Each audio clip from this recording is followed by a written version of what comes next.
Hello everyone, welcome back to our channel. నా channel first time చూసినట్టయితే subscribe చేయండి and like కూడా చేయండి. వీడియో చూసాక కామెంట్ కూడా చేయండి, అంటే వీడియో యూస్ఫుల్ ఉందా లేదా అనేది.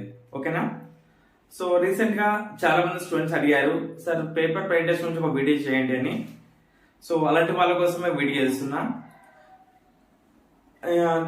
ఈ క్లాస్ అనేది useful for both TS and AP students and first year and second year students. First year and second year students కి యూస్ఫుల్. మేబీ తెలంగాణ ఉండొచ్చు ఆర్ ఆంధ్ర ఉండొచ్చు, ఎవరైనా ఉండొచ్చు, కానీ అందరు కూడా యూస్ఫుల్ ఏ వీడియో. ఫస్ట్ టాపిక్ వచ్చేద్దాం. పేపర్ ప్రెజెంటేషన్ ఐపీ 2022 అంటే పేపర్ ప్రెజెంటేషన్ ఎలా చేయాలి. ఫస్ట్ ఏం చేస్తారంటే, మీరు ఎగ్జామ్ అంటే ఫస్ట్ టెన్షన్ పడతాం.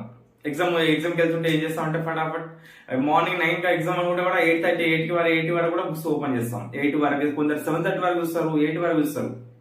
సో అది ఫస్ట్ తగ్గించుకోవాలండి, ఎందుకంటే ఆ టెన్షన్ ఉంటుంది ఆ టైంలో చూడడం అది కరెక్ట్ కాదు. ఎందుకంటే మనం ఏం చూసినా రిటర్న్ అయిపోతాం, బ్రెయిన్ లోకి వెళ్ళదు. ఓకేనా? So first examination hall enter అయిన తర్వాత పీస్ఫుల్ గా సైలెంట్ కూర్చోండి. ఎన్విలేటర్ వచ్చిన తర్వాత మీకు ఓఎంఆర్ షీట్ ఇస్తాడు, బుక్లెట్ ఇస్తాడు. అది మీరే చెక్ చేసుకోండి. ఫస్ట్ ఓఎంఆర్ షీట్ చెక్ చేసుకున్న తర్వాత ఒక బెల్ కట్టే exact 9 o'clock they will issue the question paper. Question paper issue చేసేదాకా ఏం చేస్తారంటే, ఫస్ట్ మీరు చేయాల్సింది ఏముండదు, జస్ట్ క్వశ్చన్ పేపర్ మీద మీ హాల్ టికెట్ నెంబర్ రాయండి. ఫస్ట్ చేయాల్సిన వర్క్ అదే మీరు చేయాల్సింది. మీరు ఏం చేయదు, క్వశ్చన్ పేపర్ మీద మీ హాల్ టికెట్ నెంబర్ రాయాలి. దాంట్లో వేరే ఏం రాదు, just right the hall ticket number in the question paper. ఓకేనా? క్వశ్చన్ తీసుకున్న తర్వాత ఏం చేస్తారంటే, ఒక 5 minutes క్వశ్చన్ పేపర్ తరోగా రీడ్ చేయండి, అంటే స్టార్ట్ నుండి లాస్ట్ వరకు with peace of mind. Tension లో ఏముండదండి, టెన్షన్ లో జరిగితే వచ్చేది కూడా పోతుంది మొత్తం. సో ఏంటంటే, పీస్ ఆఫ్ మైండ్ తోటి కూల్ గా క్వశ్చన్ పేపర్ మొత్తం రీడ్ చేయండి. ఏదైనా ఫస్ట్ స్టార్టింగ్ రీడ్ చేసి వచ్చాం అనుకోండి, మీకు ఏదైనా స్టార్టింగ్ ఫస్ట్ క్వశ్చన్ రాంది ఉందనుకోండి, అక్కడ టెన్షన్ పడద్దు. ఆ టెన్షన్ పడితే సెకండ్ క్వశ్చన్ కూడా రాదు, ఆ సెకండ్ క్వశ్చన్ వచ్చేది కూడా ఆన్సర్ రాకుండా పోతుంది. So first question paper read చేయండి పర్ఫెక్ట్ గా, అంటే స్టార్టింగ్ నుండి లాస్ట్ వరకు పర్ఫెక్ట్ రీడ్ చేయండి. మీ రీడ్ చేసే టైంలో మీకు వచ్చినవి ఉంటే టిక్ పెట్టుకోండి. టిక్ అయినా సరే మీ ఇష్టం, మీ మార్కింగ్ ఎలా వేసినా పర్లేదు. టిక్ పెట్టుకోండి, ఏ క్వశ్చన్స్ వచ్చు ఏ గుర్తుండాలి కదా, టిక్ పెట్టుకోండి. స్టార్టింగ్ ఫస్ట్ క్వశ్చన్ రీడ్ చేసిన నాకు రాదు కదా, సెకండ్ క్వశ్చన్ ఎలా వేయాలి, నెక్స్ట్ టెన్షన్ పెట్టుకోకండి. ఫస్ట్ క్వశ్చన్ ఒక 5 minutes క్వశ్చన్ రీడ్ చేయండి. రీడ్ చేస్తే మనకు ఒక క్లారిటీ వచ్చేస్తుంది, అంటే మన క్వశ్చన్స్ 2 marks లో ఇవ్వచ్చు, 4 marks లో ఇవ్వచ్చు, లాంగ్ క్వశ్చన్స్ ఇవ్వచ్చు అని. ఓకేనా? క్వశ్చన్ రీడ్ చేసిన తర్వాత స్టార్టింగ్ అనేది మీ ఇష్టం. అంటే కొందరు ఏం చేస్తారంటే 2 marks నుండి స్టార్ట్ చేస్తారు, కొందరు 4 marks నుండి స్టార్ట్ చేస్తారు, కొందరు 7 marks నుండి స్టార్ట్ చేస్తారు. మనం పర్టికులర్ గా మన క్వశ్చన్ ఎలా ఉంటాయంటే 1 నుండి ఇలా స్టార్ట్ అవుతాయి. 1 2 3 4 5 6 ఇట్లా సో వస్తుంది. ఈ ఫస్ట్ క్వశ్చన్ నుండి స్టార్ట్ చేయని రూల్ ఎక్కడ లేదు మనకి. సెక్షన్ ఏ 2 marks క్వశ్చన్స్ ఉంటాయి, సెక్షన్ బి ఎస్ఏక్యూస్ ఉంటాయి, సెక్షన్ సి లో ఎల్ఏక్యూస్ ఉంటాయి. ఫస్ట్ క్వశ్చన్ నుండి స్టార్ట్ చేయని రూల్ ఎక్కడ లేదు. మనకి ఏ క్వశ్చన్ వస్తే ఆ క్వశ్చన్ స్టార్ట్ చేసుకోవచ్చు. నాకు కొందరు ఏం చేస్తారంటే, ఫస్ట్ క్వశ్చన్ ఫస్ట్ క్వశ్చన్ రాలేదనుకోండి, ఆ ఫస్ట్ క్వశ్చన్ నెంబర్ వేసి బ్లాంక్ ప్లేస్ క్లియర్ చేస్తారు. తర్వాత క్వశ్చన్ నెంబర్ 2 వచ్చింది అనుకోండి, ఇక్కడ స్టార్ట్ చేస్తారు. ఈ క్వశ్చన్ నెంబర్ 1 కి స్పేస్ క్లియర్ చేయకండి. అర్థమైందా? ఎందుకంటే మనకు పర్టికులర్ ఆర్డర్ లో రాయాలని రూల్ ఏమి ఉండదు. మనకి ఏ క్వశ్చన్ వేస్తే అది రాయొచ్చు, మన ఇష్టం. మనం ఇలా ఎల్ఏక్యూస్ నుండి స్టార్ట్ చేసుకోవచ్చు, ఎస్ఏక్యూస్ నుండి స్టార్ట్ చేయొచ్చు, 2 marks నుండి స్టార్ట్ చేయొచ్చు. ఆర్డర్ అనేది ఇంపార్టెంట్ కాదు మనం ఎగ్జామ్ రాయాలి. క్వశ్చన్ పేపర్ ప్రెజెంటేషన్ లో జస్ట్ ఆ క్వశ్చన్ నెంబర్ రాయాలి, ఆన్సర్ రాయాలి. నాకు ఫస్ట్ క్వశ్చన్ రాదు, ఇవన్నీ ఏవి రావు. నేను 10th క్వశ్చన్ వచ్చు, నేను 10th క్వశ్చన్ 10 నెంబర్ రాయాలి, జస్ట్ ఆన్సర్ రాయాలి. ఏ పేపర్ ఏ సబ్జెక్ట్ అయినా సరే. లేదు ఫస్ట్ క్వశ్చన్ రాదు, సెకండ్ రాదు, థర్డ్ రాదు, ఫోర్త్ రాదు, వాటికి ప్లేస్ లీవ్ వేసి తర్వాత 10th క్వశ్చన్ స్టార్ట్ అలా చేయకండి. ఎందుకంటే ఆన్లైన్ టైంలో కొన్ని వాల్యుయేషన్ లో మిస్టేక్స్ అవుతాయి. మాక్సిమం వాల్యుయేషన్ అవ్వవు, చెప్పలేము. ఎక్కడైనా మన టైం బాగాలేకపోతే మిస్టేక్స్ అవ్వచ్చు.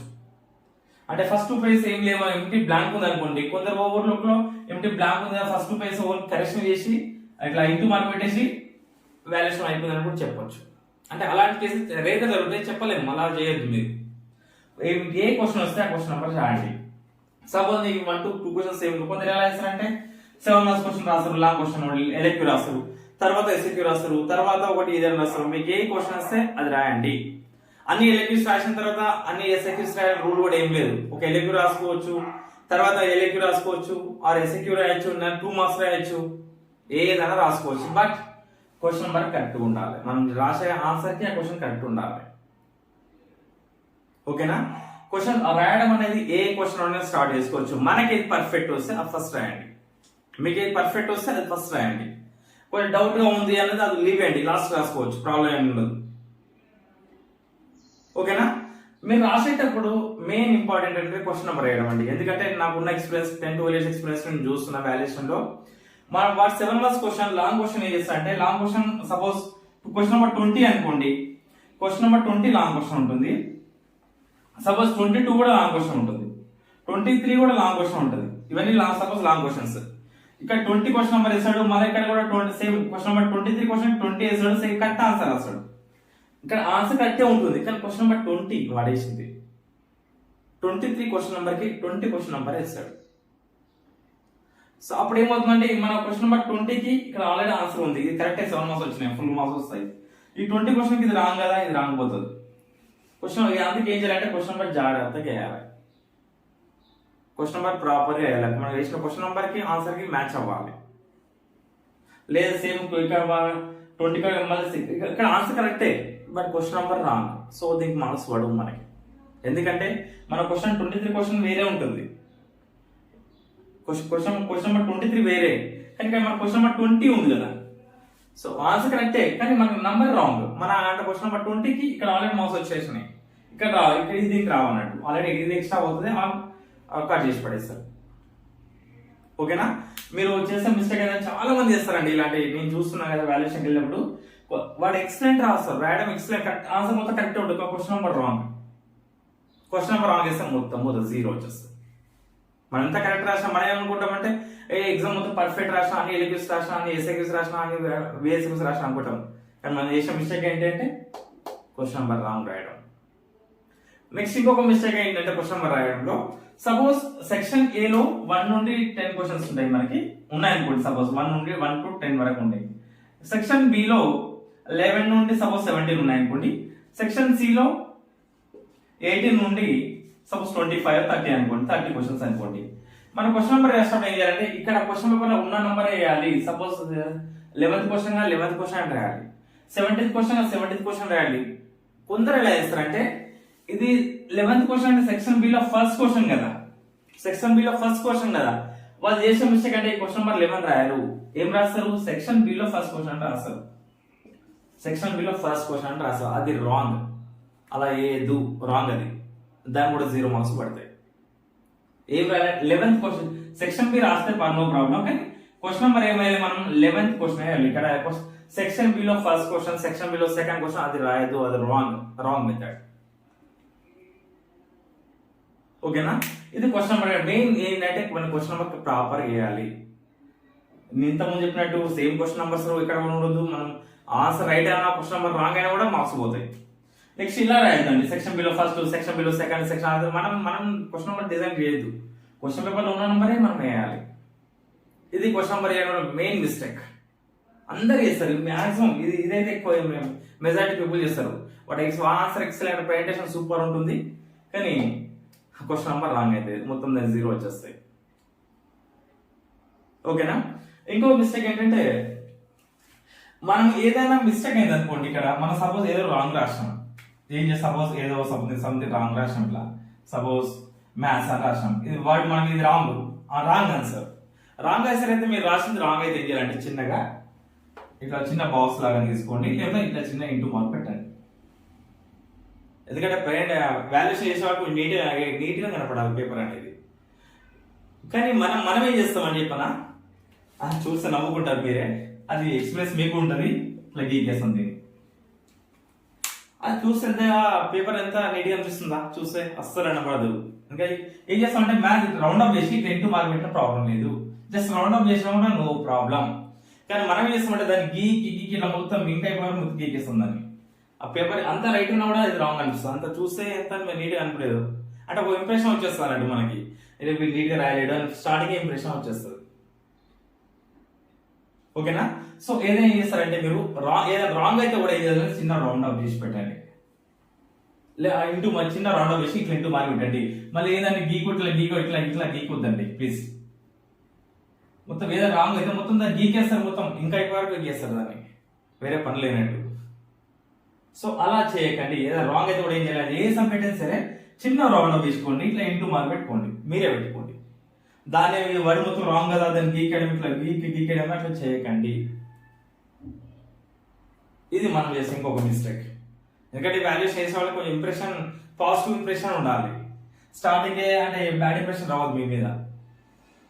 ఎందుకంటే పాజిటివ్ ఇంప్రెషన్ ఉందనుకో, అనుకోకుండా చిన్న మిస్టేక్ అయితే కూడా ఫుల్ మార్క్స్ అయితే వచ్చేస్తానట్టు. ఇట్లా రాంగ్ రాస్తుంటే వాళ్ళకి ఏమనిపిస్తుంది అంటే, ఓహో వీళ్ళు కరెక్ట్ రాయకపోవచ్చు అని ఇక జాగ్రత్త వస్తారు. ఎవరి పాయింట్ చెక్ చేస్తారు, ఎక్కడ మిస్టేక్ దొరుకుతుంది. నీట్ గా ప్రయత్నం చేసాం అనుకోండి, ఇక్కడ మిస్టేక్ కూడా దాన్ని కలిసిపోతుంది. ఓకేనా, ఇది ఒకటండి మనం చేసే మిస్టేక్. నెక్స్ట్ మన మ్యాథ్స్ వచ్చే వారికి రఫ్ వర్క్ అనేది మీ ఇష్టం వచ్చినట్టు క్వశ్చన్ పేపర్ ఎక్కడంటే అక్కడ వేసేస్తారు. డెస్క్ ఉంటే డెస్క్ వేస్తారు, క్వశ్చన్ పేపర్ ఉంటే క్వశ్చన్ పేపర్ బ్యాక్ సైడ్ వేస్తారు. అలా చేయొద్దు, అది రాంగ్ ప్రాసెస్. క్వశ్చన్ రఫ్ ఎక్కడ చేయాలంటే మనకి ఇచ్చేది బుక్లెట్, 24 పేజెస్ బుక్లెట్ ఇస్తారండి. 10th క్లాస్ లాగా అడిషనల్స్ అలాంటివి ఏమి ఉండదు, పేజెస్ ఎవరు. They will give one booklet which contains 24 pages. 24 pages booklet ఉంటుంది. దాని లాస్ట్ లో రఫ్ అండ్ రాసుకొని ఆ లాస్ట్ పేజ్ మొత్తం వాడుకోవచ్చు మనం. టోటల్ ఎంపీ పేజెస్ ఎన్ని వాడుకోవచ్చు మనం. జస్ట్ రఫ్ అండ్ రాసుకోండి, నో ప్రాబ్లం. రఫ్ అండ్ రాసి వాడుకోవచ్చు. లేదా మనం ఆన్సర్ చేసే దగ్గరే ఆ రైట్ సైడ్ ఫోల్డింగ్ వేసుకొని ఆ రైట్ సైడ్ బార్డర్ తీసుకొని అక్కడ కూడా రఫ్ వర్క్ వేసుకోవచ్చు. మనం ఎక్కడ ఆన్సర్ రాస్తున్నామో ఆ పేజ్ లో రైట్ సైడ్ వేసుకోవచ్చు. లేదా బుక్లెట్ లాస్ట్ లో రఫ్ అండ్ రాసుకొని అక్కడ కూడా రఫ్ వర్క్ వేసుకోవచ్చు. ఇది మన రఫ్ వర్క్ చేసే పెద్ద మిస్టేక్ ఏంటంటే, మనం ఏం చేస్తామంటే క్వశ్చన్ పేపర్ ఏదో రాసి రఫ్ వర్క్ చేస్తున్నాం అనుకున్న స్క్వాడ్ ఎవరు వచ్చారు అనుకోండి, suppose flying squad, sitting squad వచ్చిన అనుకోండి, వాళ్ళు ఏమనుకుంటారంటే ఓహో వీడు ఆన్సర్ వేసి పక్కడికి ఎవరికి ఇస్తున్నాను అనుకుంటారు. కానీ అది అందుకే క్వశ్చన్ పేపర్ అంటే ఏం రాయదు, జస్ట్ రైట్ హార్టికల్ నెంబర్ ఓన్లీ. రఫ్ వర్క్ అనేది క్వశ్చన్ పేపర్ మీద అసలు చేయదు.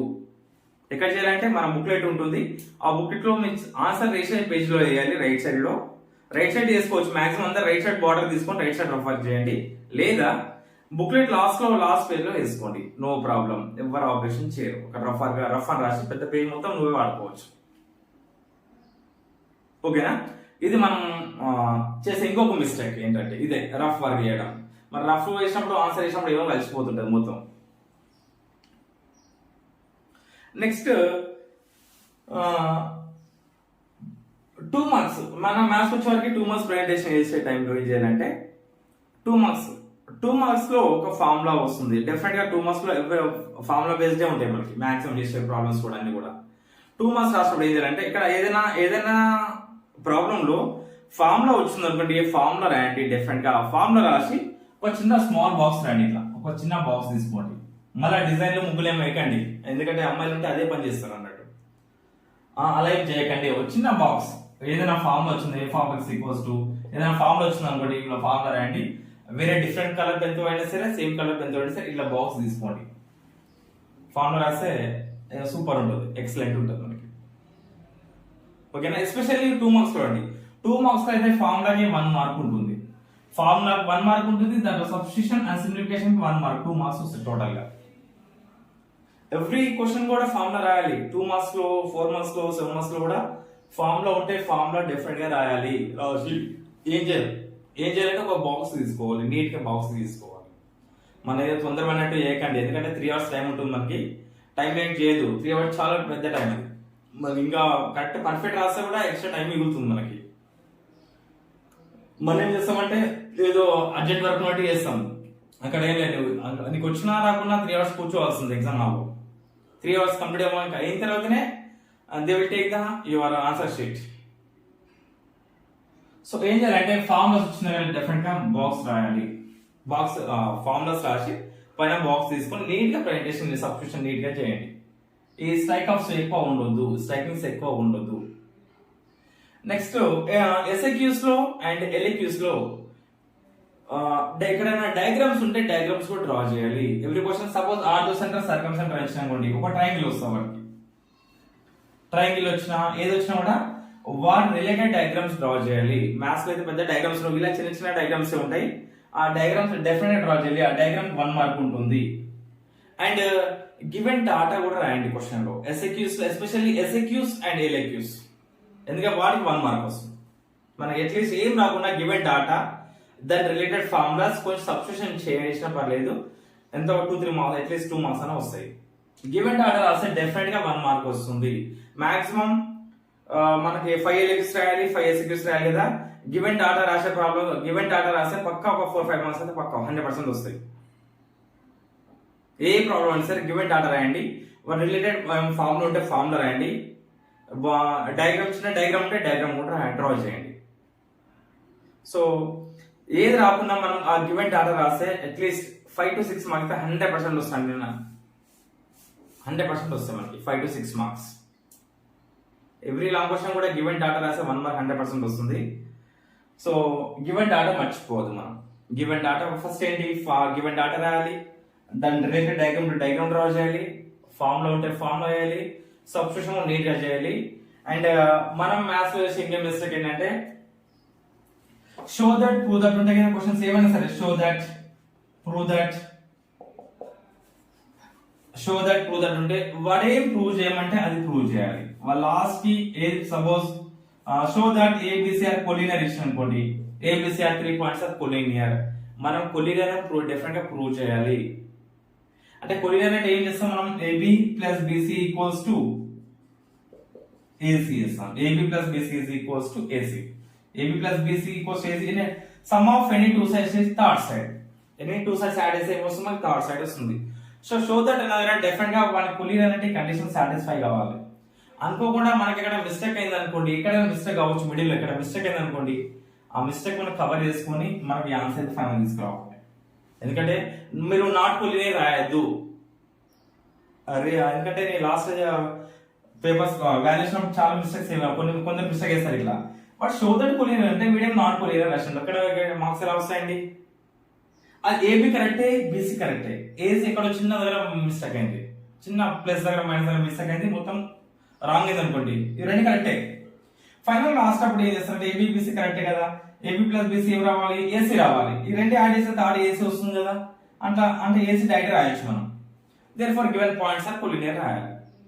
వాడు షో దట్, ప్రూవ్ దట్ అన్నా కదా, వాడు ఇచ్చింది మనం ప్రూవ్ చేయాలి. మనకు అనుకోకుండా రాంగ్ వస్తే కూడా లాస్ట్ కి ఎస్ ప్రూవ్డ్ అని డెఫినెట్ గా రాయండి. ఓకేనా. వాడు షో దట్ కొలీనియర్ అంటే మనం నాట్ కొలీనియర్ రాస్తాం. అలా ఆ మిస్టేక్ కూడా చేస్తున్నారు, ఆ మిస్టేక్ చేయకండి. షో దట్, ప్రూవ్ దట్ ఏది ఉంటే అది రాయండి.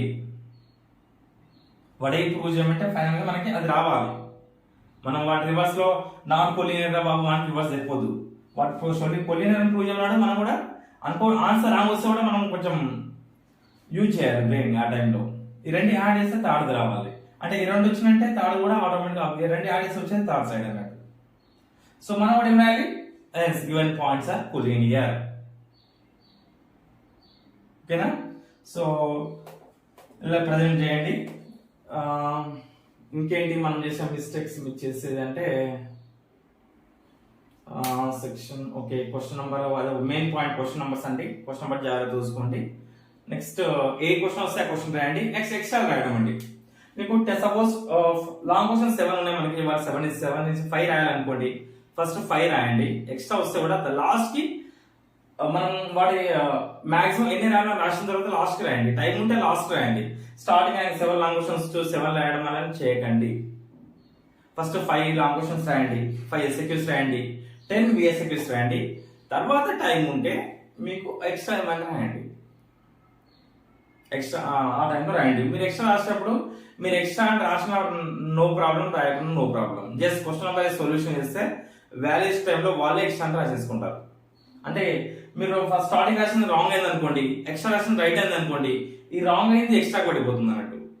సపోజ్ నేను ఫస్ట్ క్వశ్చన్ కి ఇక్కడ ఫస్ట్ క్వశ్చన్ కి ఇది రాంగ్, ఫస్ట్ స్టార్టింగ్ మనం ఫస్ట్ క్వశ్చన్ రాసినాం, లాస్ట్ 11th క్వశ్చన్ ఎక్స్ట్రా రాసినాం అనుకోండి, ఇది రాంగ్ అయ్యి ఇది రైట్ అయితే ఇది రైట్ అవుతుంది. అప్పుడు ఎక్స్ట్రా ఇది ఫస్ట్ క్వశ్చన్ అవుతుంది, లెస్ మార్క్స్ వచ్చింది ఎక్స్ట్రా అవుతుంది. సో ఎక్స్ట్రా కూడా ఇప్పుడు రాయాలంటే మనం మాక్సిమం రాసిన తర్వాత లాస్ట్ టైం ఉంటే ఎక్స్ట్రాస్ రాయండి. అండ్ లాస్ట్ కంప్లీట్ అయిన తర్వాత క్వశ్చన్ నెంబర్ అయితే మెయిన్ మర్చిపోకండి. Question numbers very very important. ఇంత పర్ఫెక్ట్ రాసి కూడా క్వశ్చన్ నెంబర్ రాస్తే 0 వచ్చేస్తుంది మనకి. అది మన మిస్టేక్ అవుతుంది. రీవాల్యుయేషన్ పెట్టినా కూడా అది రాంగ్ అవుతుంది. ఎందుకంటే ఈ క్వశ్చన్ కి రైట్ ఆన్సర్ కాదు అని అనుకుంటాం. సో ఇది paper presentation in board exam. ఓకేనా? సో ఇంకా ఇంకా మిస్టేక్ ఇంకా మనం ఇంకేంటి దీంట్లో అంటే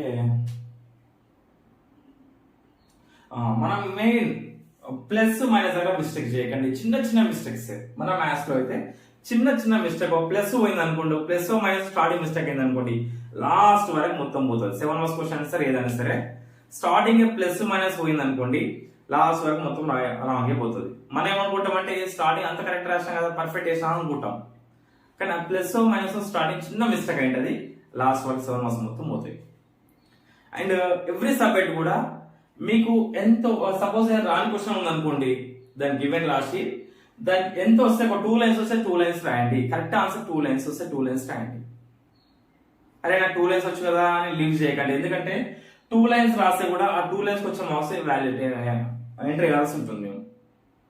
పోస్టింగ్ వెళ్ళిపోయి డెఫినెట్ అయితే పోస్టింగ్ 2 లైన్స్ అనుకోండి, ఆ 2 లైన్స్ 1 మార్క్ 2 మార్క్ వస్తుంది. నువ్వు హాఫ్ రాసినా కూడా హాఫ్ మార్క్స్ వస్తాయి. 7 మార్క్స్ క్వశ్చన్ మిడిల్ లో వేసాం, మిడిల్ వరకు వేసాం అనుకోండి, ఆ మిడిల్ మార్క్స్ మా కీ ఉంటుంది. ఆ మిడిల్ వరకు ఎంత మార్క్స్ వస్తే అంత మార్క్ 2 or 3 వస్తాయి. ఆ డెఫినెట్ 2-3 మార్క్స్ ఆ క్వశ్చన్ పడతాయి. నేను హాఫ్ రాసాను కదా, నాకు హాఫ్ వచ్చు, నాకు ప్రాబ్లం మొత్తం రాదు అని రాయకుండా ఉండకండి. సో మీకు హాఫ్ వస్తే హాఫ్ కూడా రాయండి, ప్రాబ్లం ఏం లేదు. మీరు సొల్యూషన్ అనేది ఎంతవరకు కరెక్ట్ అయితే అంతవరకు రైట్ కొట్టి అంతవరకు మార్క్స్ ఇస్తాం. టోటల్ పర్ఫెక్ట్ అయితేనే మార్క్స్ అలా అని ఉండదు. మీకు హాఫ్ కరెక్ట్ అయినా కూడా హాఫ్ మార్క్స్ వచ్చేస్తాయి. అండ్ ఫైనల్ గా ఆన్సర్ కూడా కరెక్ట్ ఉండాలి. ఫైనల్ ఆన్సర్ కరెక్ట్ ఉంటే ఫుల్ మార్క్స్ వచ్చేస్తాయి. ఆన్సర్ రాంగ్ అనుకోండి 1 మార్క్స్ 2 మార్క్స్ మైనస్ అవుతుంది. ఓకేనా? సో ఇదండి paper presentation in IP 2022. So already uploaded important questions in maths 1B 2A 2B 2A 2B upload చేసే ఇంపార్టెంట్ క్వశ్చన్స్ కూడా. Prepare well. And ఇది డెఫినెట్గా మీకు నచ్చి ప్రెజెంటేషన్ మీకు నచ్చినైతే మీ ఫ్రెండ్స్ కూడా షేర్ చేయండి. And all the best.